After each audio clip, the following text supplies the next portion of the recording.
What has just been released by the Herald-Leader.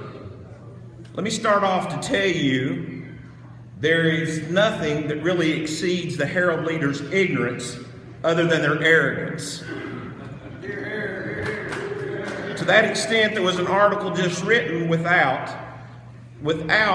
a full opportunity to vet an issue.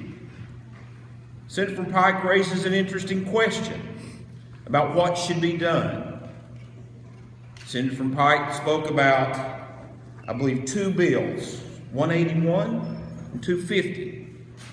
One was filed on the 14th. Let me tell you why I got the calendar out.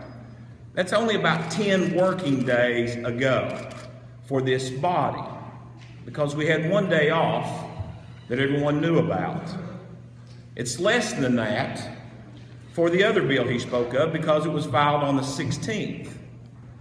Prior to the speech on the floor, the senator from Warren last night, based on instructions, was to post and deal. And we can show you the emails, Senate Bill 250.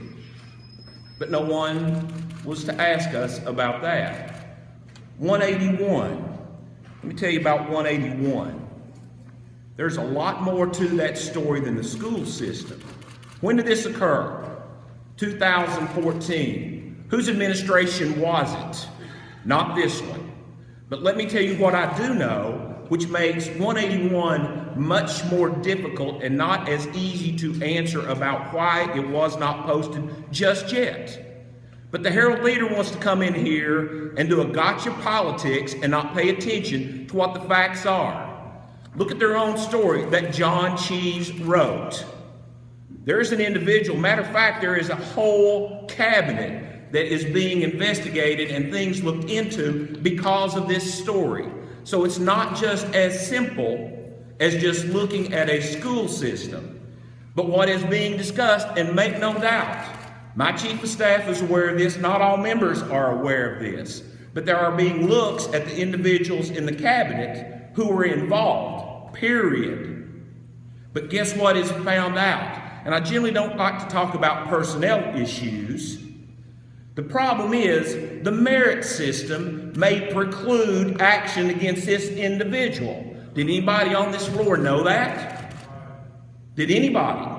There's a few. So this is a much more complex issue than introducing something 10 working days ago and walking in here and blaming the Senate Republicans, because there needs to be a full and fair look at this and the potential attaching amendments to clean up the merit system, to fire the person who has been reprimanded for being drunk on the job, losing reports, and having failed to notify people about this young child that was injured to the extent that was reported in this article. So I take real offense to this. And I'm calling the Herald-Leader out and John Cheves on this floor. They need to retract that story until they find out the full story of what went on here and why there has not been a bill called. Thank you, Mr. President.